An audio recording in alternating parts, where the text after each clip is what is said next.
성경 말씀 갈라디아서 5장 1절에서 15절까지의 말씀을 함께 봉독하시겠습니다. 신약 성경 307쪽에 있습니다.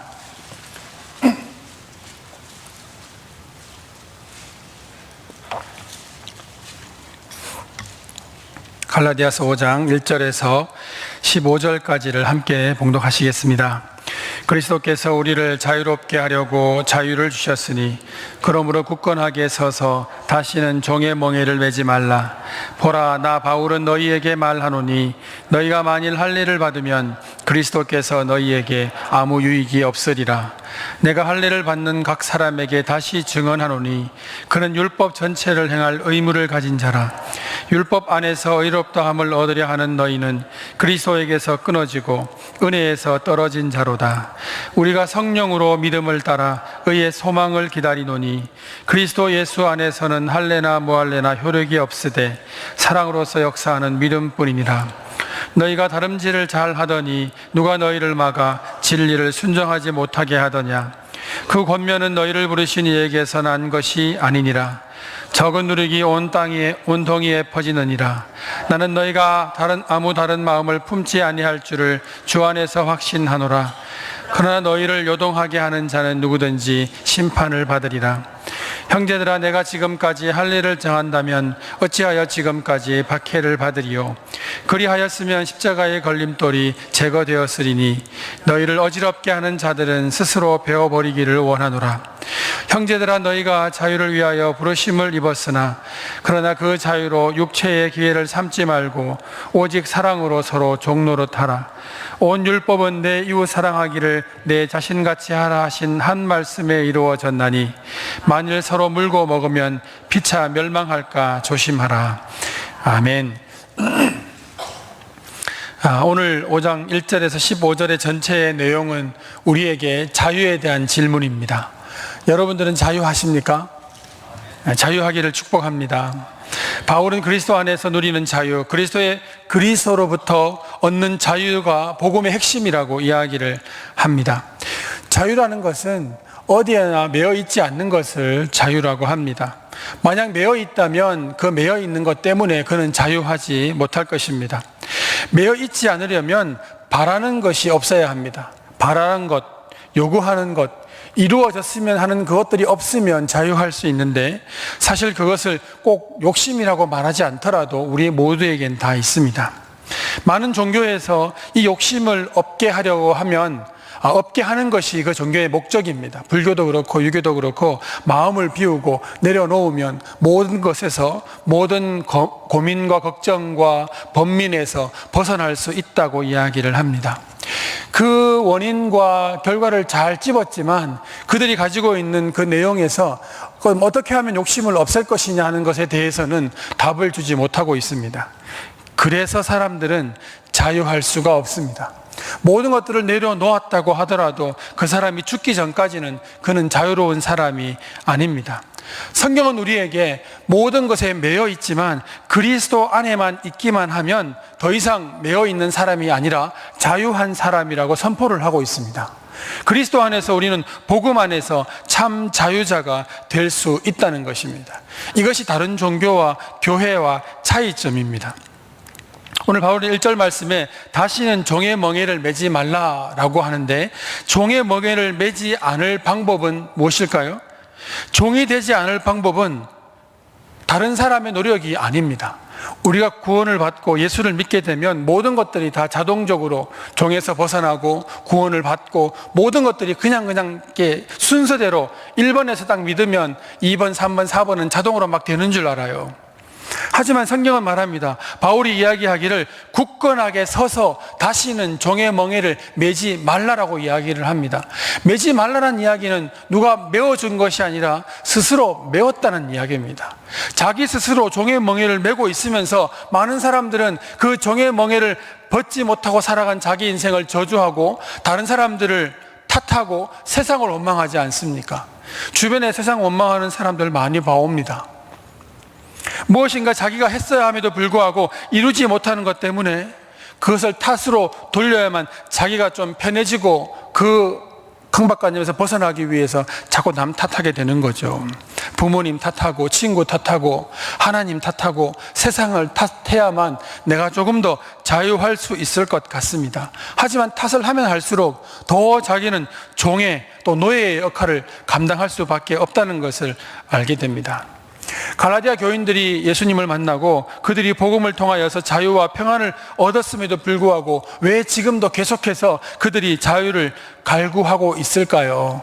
오늘 우리들도 주님 안에서 예수님을 통하여서 구원의 확신을 얻었음에도 불구하고 왜 여전히 부족하고 왜 여전히 갈망하고 왜 여전히 욕심을 내고 있을까요?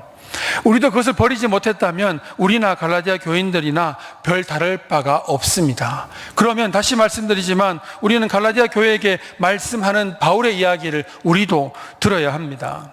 갈라디아 교회 이 말씀은 사실 주제는 하나이죠. 거짓 복음을 받아들이지 말라는 것이고 복음 안에서 참 자유를 누리라는 것 이 한마디인데 많은 장수와 설교도 매주마다 계속 똑같은 얘기를 하고 있습니다. 똑같은 얘기를 계속하고 있다면 이때쯤 되면 여러분들은 모든 내용들을 다 알고 답을 다 알아야 하는데 오늘 말씀을 또 들어보면 우리의 적나라한 모습이 드러날 수밖에 없습니다. 왜 성도들은 주님 안에서 평안을 누리지 못하고 자유하지 못할까요? 여러분 자유하십니까? 정말 세상의 모든 그 욕심과 또는 그 바램들에서 자유할 수 있을까요? 자녀가 있는 사람들은 그 자녀 때문에 자유하지 못합니다. 나는 괜찮아요. 부모 세대인 나는 내가 못 먹고 내가 아프고 내가 죽어도 된다고 생각하지만 자녀에 대해서는 다릅니다. 그 자녀에 대해서 매여 있기 때문에 많은 부분 믿음도 신앙도 무너집니다. 저희 집도 그렇고 많은 집안에서 이제 고3쯤 되면 1년 동안은 교회 나가지 말고 공부해라. 공부하는 것, 교회 나가는 것처럼 공부하라고 이야기를 합니다. 그 1년만 잘 지내면 내가 좋은 대학 가서 믿음 생활 잘 할 수 있으니까 하라고 이야기를 합니다. 여러분 생각이 어떠십니까? 고3짜리가 있는 부모님은 선뜻 말 못합니다. 교회 나가야죠. 대학이 뭐 그리 중요하다고. 하지만 자기 아이가 고3이고 많은 아이들이 대학을 제때 못 가서 힘들어하는 모습을 보면 1년 동안 안 다니고 학원 다니면서 공부를 해서 대학을 갈 수 있다면 1년 동안 하나님께서 눈 봐주실 거라고, 눈 감아주실 거라고 생각을 합니다. 정말로 그렇습니까? 오늘 갈라디아 교인들에게 바울이 왜 그러면 안 되는지를 설명해 주고 있습니다. 주님 안에서 자유를 누리지 못하는 이유, 우리가 복음 안에서 평안을 누리지 못하는 이유, 주님 안에 있으면서도 여전히 자유를 갈급하는 이유, 기도할 때마다 자유하게 해달라고 주님 안에서 노래 부르는 이유, 주님께서는 답답해 하십니다. 복음 안에 있으면서 왜 우리는 자유를 누리지 못하고 평안을 누리지 못할까요? 갈라디아 교회 성도들은 자신들의 신앙에 대한 스스로의 확신과 만족이 필요했던 것이죠. 우리 모든 그리스도인들도 마찬가지입니다. 가장 영적인 순간에도 우리의 확신과 만족이 있어야 합니다.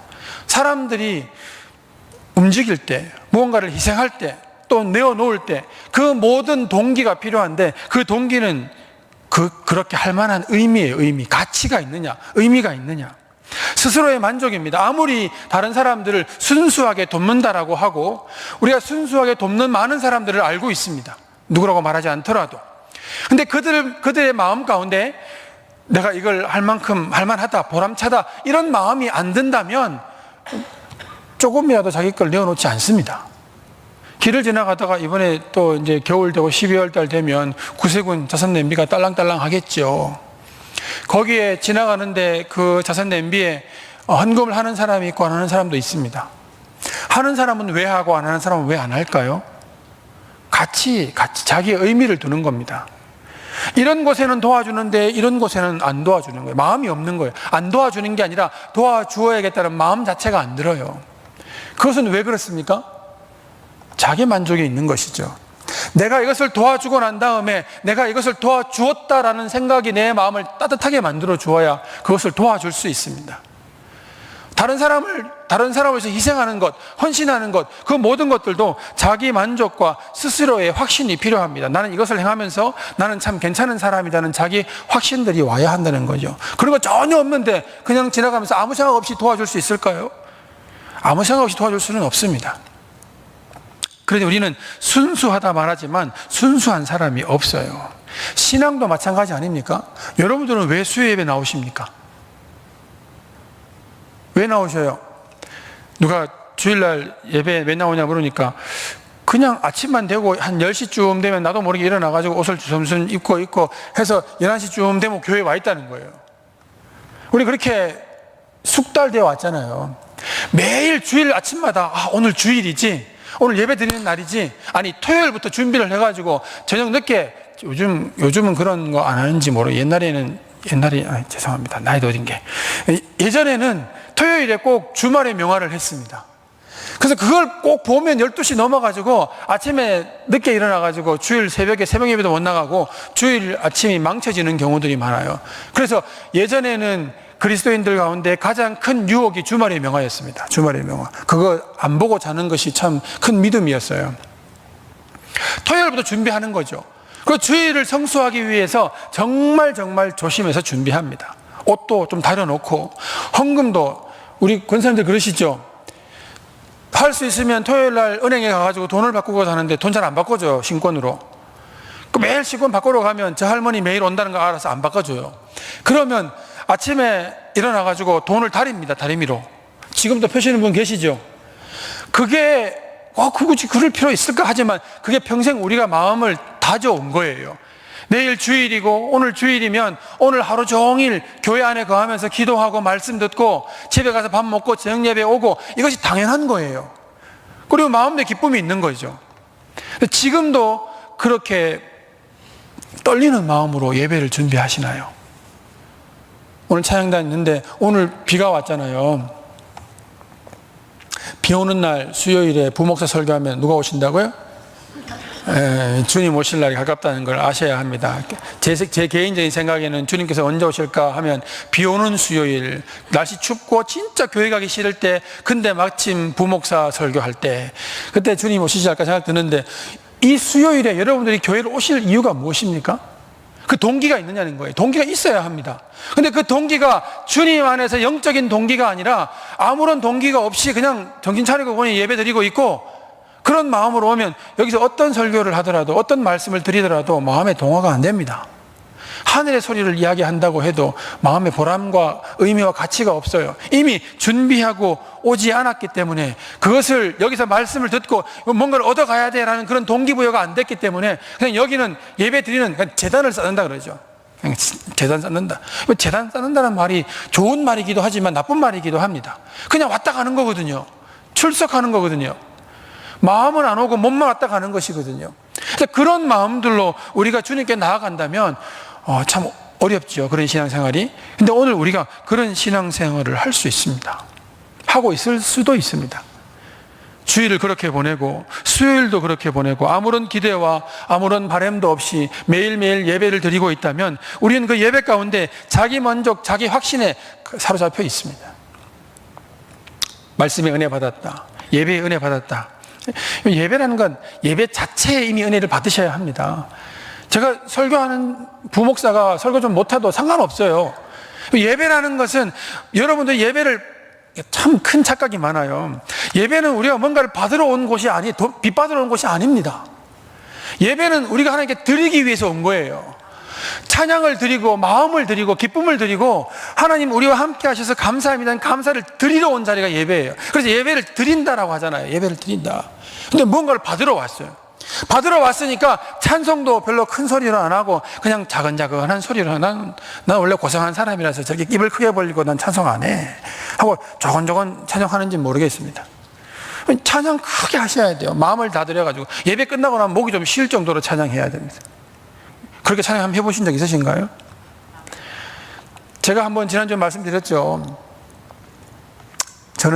제가 좋아하는 가수가 있습니다. 그 가수가 나오면 TV에 이렇게 넋을 놓고 봅니다.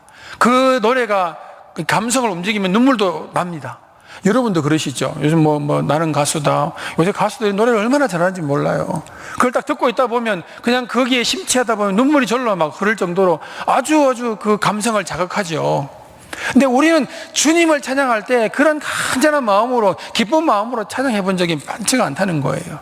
왜냐하면 예배에 와서도, 예배는 목사님 설교 들으러 온다 생각하니까 설교 제대로 안 되면 오늘 걸렸다, 예배는 걸렸다, 여러분 오늘 예배는 그런 거예요. 제가 오늘 보니까 제 오늘 장수도 벌써 10장이고 10장을 어떻게 다 하나 이미 마음 먹고 있는데, 목사님 말씀을 들으러 예배에 온다면 예배는 그런 겁니다.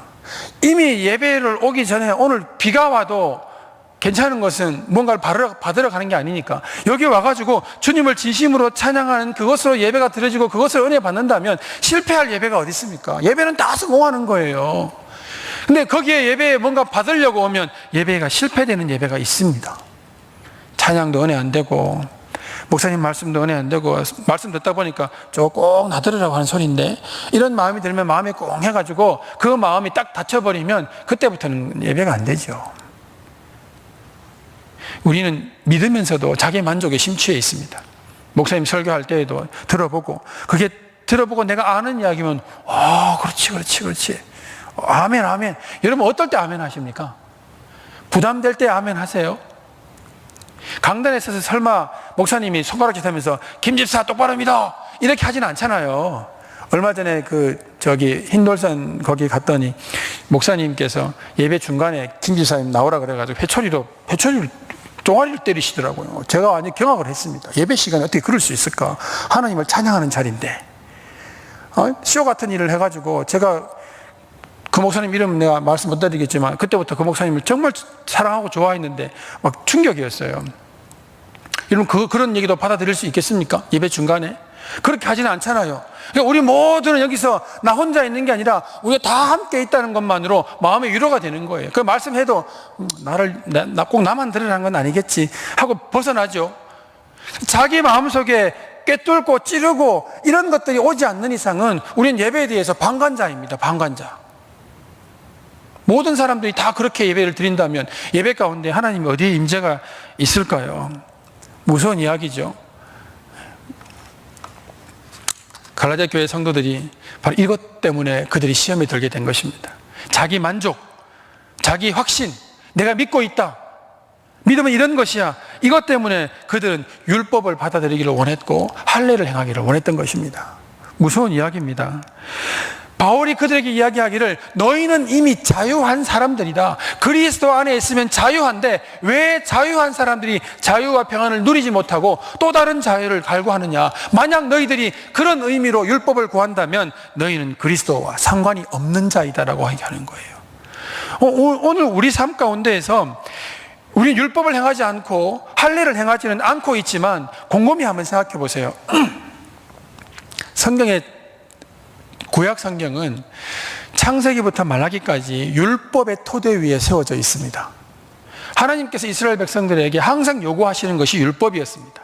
율법을 지키라고, 하나님을 사랑하라고, 우상을 숭배하지 말라고 그렇게 이야기를 했어요. 그런데 성경 전체에 녹아있는 그 내용들을 자세히 살펴보면 이스라엘 백성들이 우상을 숭배할 때에도 하나님을 버린 게 아닙니다. 우리 생각에는 우상을 숭배하면 하나님을 버리고 우상을 숭배할 거라는 생각을 하잖아요. 유대인들은 도저히 그럴 수 없는 사람들입니다. 그들이 우상을 섬기고 있을 때에도 그들은 여호와 하나님을 섬기고 있었습니다. 그러니까 우상을 섬기는 때에도 여호와 하나님을 섬겼다는 이야기는 이스라엘 백성들이 이것을 섬긴다고 해서 내가 하나님을 떠나는 건 아니야 라는 자기 마음의 확신과 만족들이 있었던 거예요. 이스라엘 백성들이 정착을 했습니다. 정착을 하고 난 다음에 여호와 하나님께서 우리를 도와주실 것이라고 이른 비와 늦은 비를 이야기하지만 한 번도 농사를 지어보지 않은 그들이 어떻게 곡식을 그렇게 많이 거둬들일 수 있겠습니까? 그들은 목축하는 사람들이에요. 근데 그들이 바라봤을 때는 거기에 정착하고 있는 우상을 섬기는 그 백성들이 거두어들이는 것이 수천 석을 거두어들이는 거예요. 근데 그들은 몇 석을 못 거두어들이는 거예요. 언제 파종해야 되는지, 언제 물을 줘야 되는지, 어떻게 갖고 와야 되는지 잘 몰라요. 우리도 마찬가지잖아요. 농사는 종교랑 많이 연결되어 있습니다. 미신이랑 많이 연결되어 있어요.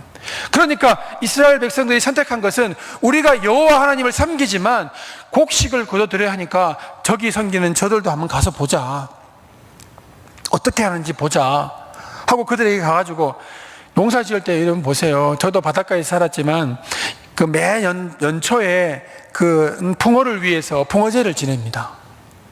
농사도 맨 처음 농사 지을 때 비가 오게 하기 위해서 기우제를 지냅니다. 그게 다 우상이랑 연결되어 있어요. 그리고 그들도 가가지고 이스라엘 백성들이 거기에 가가지고 우리도 풍년을 누리기 위해서 그들이 뭐 하는지 한번 보자 하고 거기에 가가지고 있기를, 그래 나는 하나님 믿으니까 절만 안 하면 되지 뭐, 거기서 그냥 머리만 숙여 기도만 하면 되겠지 뭐, 그렇게 하고 있는 거예요. 스스로 타협하는 거예요. 나는 하나님 믿으니까. 내가 하나님 떠난다는 게 아니잖아. 더 잘 해가지고 더 많이 거둬들이면 하나님께 더 많이 드릴 수 있잖아. 이런 마음들이 있는 거예요. 갈라디아 교인들이 율법과 할례를 행하는 것이 나쁜 짓이 아닙니다. 죄를 짓는 게 아니에요. 율법을 행한다는 것은 그 사람들은 남들이 보기에는 더 의로운 사람, 더 윤리적인 사람으로 보일 수 있습니다.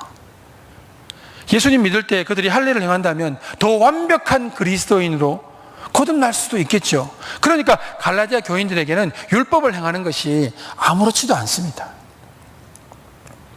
유대인 그리스도인들이 와가지고 이거 이렇게 하면 너희들이 의로운 사람들이 될 것이요, 의로운 유대인이 될 것이요, 그 유대인이 예수를 믿으면 완벽해진다고 이야기하는데 거기에 싫은 사람이 누가 있습니까? 근데 바울은 이야기하죠. 그렇게 믿으면 너희는 그리스도와 상관이 없는 사람들이라고. 예수 그리스도의 십자가와 보혈의 피가 너희들의 효과가 없어진다고 이야기를 하는 거예요. 이것은 갈라디아 교인들에 대한 이야기입니다. 오늘 우리도 이 땅을 살아가면서 갈라디아 교인들처럼 그렇게 받아들이고 살아가는 것이 있습니다. 율법처럼 여기고 그게 뭐 어때서 라고 믿는 것이 많습니다. 우리 지난 한 주간을 살아오면서 우리 많은 것들을 결정하고 많은 생각들을 하고 많은 행동을 하고 살아갑니다.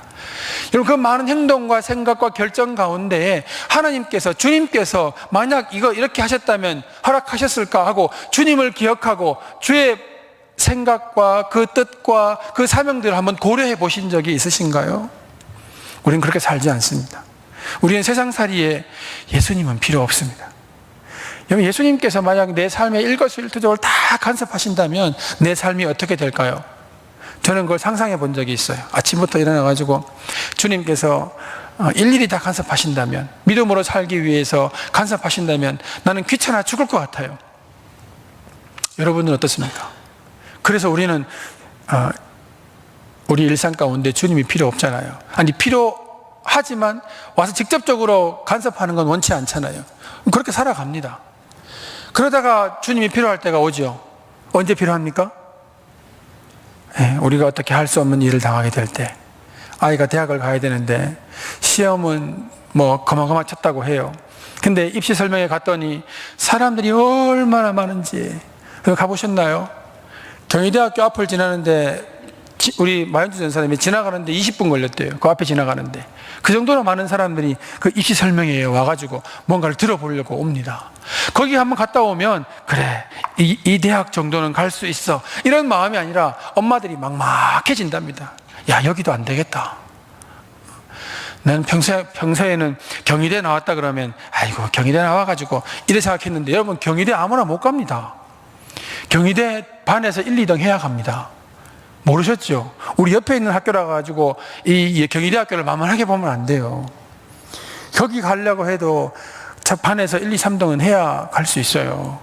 여러분 아이가 1, 2, 3등 합니까? 저도 낙심이 되고 여러분도 낙심이 되죠. 이렇게 살아가면 실제로 이렇게 살아갑니다. 그래서 영성과 경건을 이야기하는 자리에 심리학이 들어와 있습니다. 심리학이. 이제는 당신의 영성과 경건의 모습과 이런 것들로 이야기하지 않고 목사님들이 다 심리학을 배워가지고 그 사람의 심리를 평가해요. 당신이 유년 시절에 어떤 고통을 당했으며 부모에게 어떤 아픔이 있어가지고 지금 당신이 그렇게 고통스러운 겁니다. 그거는 목사가 아니라도 심리학자가 다 말해줄 수 있는 겁니다. 근데 그것이 마치 경건의 이야기인 양, 영성의 이야기인 양 변화시켜가지고 모든 사람들이 그걸 그렇게 이야기를 하고 있어요. 요즘 심리학이 얼마나 많은 얘기를 하고 있습니까? 그럼 교회는 심리가 아닙니다. 우리는 영성을 분명히 이야기해야 합니다. 영을 이야기해야 하는 자리에 심리적인 이야기와 신경, 정신에 대한 이야기들을 다 해놓고 있습니다. 그게 마치 영적인 이야기인 양 하고 있습니다. 우리의 믿음의 존재를 이야기해야 하는데 그 존재의 방식을 윤리와 도덕으로 이야기하고 있습니다. 믿음이 있다는 거, 믿음 좋다는 게 무엇입니까? 그 사람이 윤리적인 사람이냐, 도덕적인 사람이냐, 이걸 평가합니다. 만약 우리가 세상 속에서 욕을 먹고 형편없는 사람이라 하더라도 우리가 믿음이 있으면 우리는 구원받습니다. 그 사람들이 그런 예수 안 믿겠다 해도 그럼 너는 믿지 마라, 그런 예수 안 믿겠다 해도 믿지 마라 해도 우리가 그 정도로 욕을 먹더라도 예수를 믿으면 구원받습니다. 온전한 믿음 가운데 있으면 그런 윤리와 도덕에 대한 욕심은 생기지만 윤리와 도덕을 통하여서 그의 믿음을 평가할 수는 없어요. 근데 오늘 우리는 그걸 그렇게 평가합니다. 야, 저 사람 착해. 저 사람이 믿음이 있으면 제대로 믿는 거지. 저 사람 구원받을 거야. 아니요. 예수만 믿으면 구원받습니다. 그가 의로운 사람이든지 아니든지 착한 일을 많이 하는 사람이든지 아니면 그 사람이 정말 성격 까칠해가지고 나쁜 사람이든지 상관없이 예수만 믿으면 구원받습니다. 근데 우리는 그렇게 생각 안 하죠. 윤리를 찾고 도덕을 찾고 우리의 방법과 우리의 가치와 스스로의 만족을 열심히 추구하고 삽니다. 세상 속에서. 교회에 오면 말씀 들을 때 그렇지 믿음으로 살아야 돼, 믿음으로 구원받아 그렇게 끄덕이면서 바깥에 나가면 그 내용이 하나도 없어요. 믿음으로 안 살아요. 믿음으로 사는 방법도 모르고 세상에는 세상의 처세로 살고 교회에서는 그렇게 삽니다. 이 두 가지가 우리 삶에 병행되어 나타납니다. 갈라디아 교인들이 그랬습니다.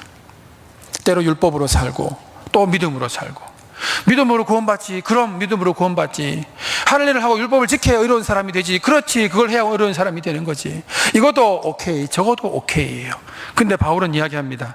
두 개 다 있으면 너희는 그리스도의 은혜 안에 떨어진 자다. 율법을 추구하고 할례를 받는 것만으로도 너희에겐 예수 그리스도의 보혈의 피가 소용이 없다라고 이야기를 하는 거예요. 믿음으로 구원받습니다. 오직 주님께서 우리를 자유하게 하셔야만 진심으로 자유할 수 있습니다. 근데 우리는 주님 말고 다른 것들을 통해서 우리의 마음의 자유를 누리려고 합니다. 인생의 자유를 얻기 위해서 돈을 모으고 사람과 좋은 관계를 유지하고 많은 권력 가운데 있고 많은 사람들이 존경받는 사람이 되려고 하는 이유도 인생의 자유를 누리려고 하는 것이잖아요. 위에 있어야 자유로워요. 밑에 있으면 매어 달리는 거죠. 결혼도 그렇잖아요. 결혼도 더 사랑하는 사람이 매이는 거예요. 저희 집은 제가 자유롭습니다. 여러분 집은 여러분들이 자유롭습니까? 더 사랑하는 사람이 매입니다. 원래 높은 곳에 있어야 안 매이는 것처럼 많은 사람들이 세상에서 자유하기 위해서 많은 물질을 모아가지고 갑이 되려고 하는 거지. 자유하려고. 근데 많이 있으면 자유합니까? 저는 오히려 아무것도 없는 사람이 더 자유한 것 같아요. 이미 삶을 포기하고 이제는 끝이다. 가끔 물론 그런 마음은 아니지만 목요일 내일 되면 우리 노숙자 어른들이 오셔가지고 교회에 용돈도 받고 또 커피도 한잔하러 오십니다. 근데 그들 얼굴에는 별로 그런 마음들이 없어요. 애착이 그런 거 없어요. 집착 같은 게 없더라고요. 물론 다 주는데 한 번 안 주면 그분이 난리가 나더라고요. 하여튼 그 기본적인 얼굴에는 막 그런 무슨 이렇게 재물에 대한 어떤 이런 마음들이 없어요. 물론 하루 먹고 하루 사니까. 오히려 더 많이 가진 사람일수록 그것을 빼앗기지 않기 위해서 수많은 사람들을 의심하고 수많은 사람들을 막습니다. 가진 사람이 더 안 나눠줘요. 어려운 사람들 마음을 알아주는 것처럼. 세상에서는 세상의 자유함을 얻기 위해서 더 모으고자 하지만 모으면 모을수록 더 얽매입니다. 물질에 얽매이고 사람에 얽매이죠. 믿음은 어떻습니까? 우리의 믿음 안에서 믿음의 확신을 얻기 위해서 뭔가를 계속 하면 할수록 더 갈급해진다는 거 아십니까? 주님께서 모든 것들을 다 이루어 놓으셨습니다. 주님 안에서 우리가 모든 것을 누릴 수 있어야 되는데 누리지 못하고 계속 갈급해하는 거예요. 그럼 바울에게 우리는 이렇게 묻죠. 그럼 어떻게 해야 되냐고. 어떻게 해야 잘 믿는 것이냐고. 바울은 이렇게 얘기하죠. 5절 말씀을 보면 우리가 성령으로 믿음을 따라 의의 소망을 기다린다라고 합니다. 율법은 오늘 어떻게 사느냐가 달려 있습니다. 율법을 오늘 내가 행함으로 그날 그가 의롭게 되는 거예요. 율법은 오늘에 매여 있습니다. 사실 우리 모두가 다 오늘에 매여 있는 거예요. 지나간 세월들은 우리가 아무리 의롭게 살고 믿음으로 살았어도 오늘 내가 다 놔버리면 옛날 거 가져올 수 있습니까? 아니죠.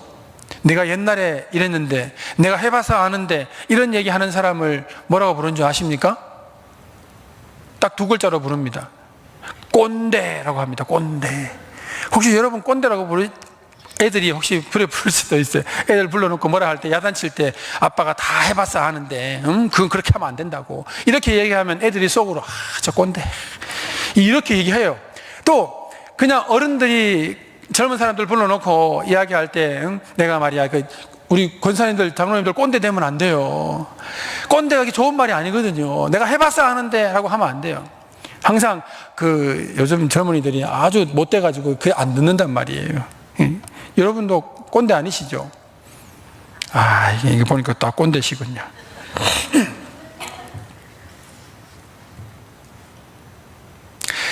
갈라디아 교인들이 가장 그들의 마음속에 주님을 믿으면서도 그 복음 안에서 자유함을 얻지 못했다는 것은 율법을 행한다는 것이 그들 마음에 꺼리낌이 없었습니다. 죄가 아니라고 판단했던 거예요. 바울은 뭐라고 말하냐면 그게 주님으로부터 떠나는 죄라고 얘기하는 거예요. 오늘 우리의 삶에서 많은 것들을 추구하고 삽니다. 믿음 안에서도 그렇고 세상에서도 그렇고. 근데 그것을 믿음보다 더 앞세우면, 은혜보다 더 앞세우면 우리는 주님으로부터 떠나게 된다는 것을 알아야 합니다. 바울이 이야기하죠. 어떻게 하느냐? 5절 말씀에 성령으로 나야 된다. 성령으로 나야 된다. 주님 그러셨죠. 예루살렘을 떠나지 말고 내가 너에게 보내리라 약속했던 성령을 올 때까지 기다리라고. 율법은 오늘 살게 하지만 복음은 내일을 소망하게 합니다. 예수 그리스도의 복음은 오늘 5절 말씀에도 보세요. 믿음을 따라 의의 소망을 기다린다. 의의 소망을 기다린다. 율법은 오늘 행하면 의롭게 된다고 믿고, 복음은 오늘 믿음으로 살면 우리가 한 시점에, 마지막 그 시점에 주님 앞에 설 때 심판의 그 보좌 앞에서 의롭다고 인정함을 그때 받는다는 거예요. 그러니까 복음이 언제 필요합니까? 예? 언제 필요합니까 이것이? 심판대 앞에 설 때, 우리가 심판받을 때 예수 그리스도의 보혈의 은혜가 우리를 덧입혀 주시잖아요. 근데 율법은 이야기합니다. 오늘 의로워야 된다고. 오늘 이걸 행해야 한다고. 그래서 오늘 의롭다고 인정을 받아야 한다고. 하지만 복음은 미래의 소망을 이야기합니다. 이 미래의 소망이 성령 안에서 믿음을 따라 이루어질 때에 온전한 믿음의 사람이 될 수 있는 거예요. 여러분, 이 말씀이 어렵죠? 쉬우십니까? 쉬우십니까? 어려우십니까? 쉽다니까 다행이에요. 내가 말하는 나도 이게 참 어렵다라는 생각이 드는데, 신앙의 편견이 이런 것이 있습니다. 좋은 믿음, 좋은 신앙, 좋은 예배. 좋은이라는 말이 뭘까요? 여기에 갈라디아 교인들이 넘어졌습니다. 좋은, 완벽한, 더 나은 믿음이 있을까요? 이 말 자체에 이미 어폐가 있습니다. 믿음은 믿음 하나예요. 더 나은 믿음이 어디 있어요? 십자가는 십자가 하나밖에 없어요. 더 나은 십자가가 있나요? 없죠. 복음이 더 나은 복음이 있나요? 복음은 그 자체만으로 이미 완벽합니다. 우리의 구원은 그리스도 안에서 이미 완벽합니다. 다른 게 아무것도 필요 없어요. 근데 우리는 더 나은 믿음, 더 좋은 믿음, 이걸 얼마나 이야기합니까? 그리스도 안에 있으면 우리는 그 구원받을 만한 충분한 믿음이 됩니다.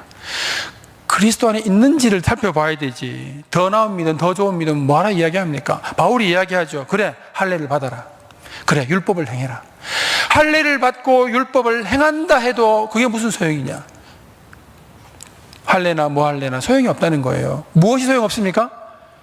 구원받는 그 믿음, 그 복음에는 할례나 뭐 할례나 소용이 없는 거예요. 그럼 왜 그 짓을 하는 거예요? 아무것도 소용없는데. 바울이 그 얘기예요. 12절 말씀에는 화가 나가지고 이렇게 이야기합니다. 너희를 어지럽게 하는 자들은 스스로 배워버리기를 원하노라. 스스로 배운다는 게 무슨 말입니까? 할례 한다는 것은 표피를 베는 것인데 원어에 보면 거세하라는 얘기예요. 너희들 그냥 다 잘라버려라 이 얘기예요. 이게 무서운 얘기지만 조롱하는 얘기죠. 그 정도로 바울이 분노하고 있고 화를 내고 있는 것입니다. 오늘 우리 이미 다 그리스도 안에서 구원받았습니다. 그 확신과 기쁨으로 살지 못하고 계속 뭔가를 자꾸 행하고 뭔가를 자꾸 찾고 바란다면 우리는 성령 안에도 있지 않고 믿음 안에도 있지 않는, 소망도 없는 그런 사람이 되고 맙니다. 갈라디아 교인들뿐만 아니라 오늘 우리도 그렇게 될 수 있다는 거예요. 그렇게 추구하고 그렇게 살아가면 바울은 오늘 우리에게도 이렇게 이야기합니다. 너희는 그리스도와 상관이 없다. 이게 무서운 말이죠. 갈라디아서는 그냥 지나가는 편지가 아닙니다. 복음을 버리고 거짓 복음으로 넘어가려고 하는, 예수 그리스도의 보혈의 피에 그 소용 없어지는 그 단계, 그 기로에 서 있는 자들에게 피를 토하는 마음으로 바울이 외치고 있습니다. 오늘 우리들도 그리고 앞에 말씀드렸죠. 이스라엘 백성들이 예수도, 그러니까 여호와도 믿으면서도 우상도 섬겼다고. 그 우상을 섬기는 것이 하나님을 업신여기고 하나님을 거부하는 것인지 몰랐어요, 이 사람들은. 오늘 우리들도 우리의 삶에서 교회 안에서만 믿고 밖에 나가서는 믿음 없는 자로 살아가는 것이 아무렇지 않다고 생각하시면 안 됩니다. 절대로. 우리가 살아가는 세상에서도 믿는 사람으로 살아가야 합니다. 왜냐하면 우리가 평가받을 때 교회 안에 예배를 평가받는 것이 아니라 교회 바깥에 있는 삶으로 평가받기 때문입니다. 주님께서 우리는 믿음이 있다 없다를 어디서 보십니까? 거기에서 보시는 거예요.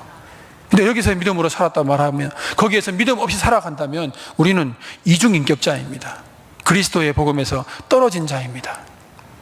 때로 힘들어도 어려워도 믿음으로 살 수 있기를 축복합니다. 이게 쉬웠으면 누구나 다 살았겠죠. 근데 어렵습니다. 제가 요즘 보는 드라마 가운데 송곳이라는 드라마가 있어요. 참, 한 번 딱 봤는데 너무 신앙적이어서 좀 더 보고 싶더라고요.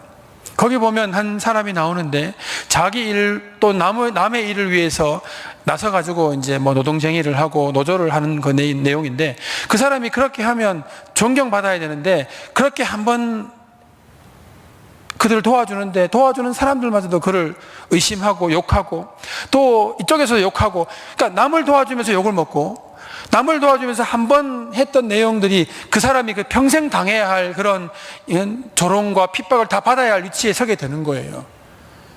왜 그랬을까요? 그런 끊임없이 질문합니다. 왜 내가 이 짓을 할까? 저 사람들이 뭐라고?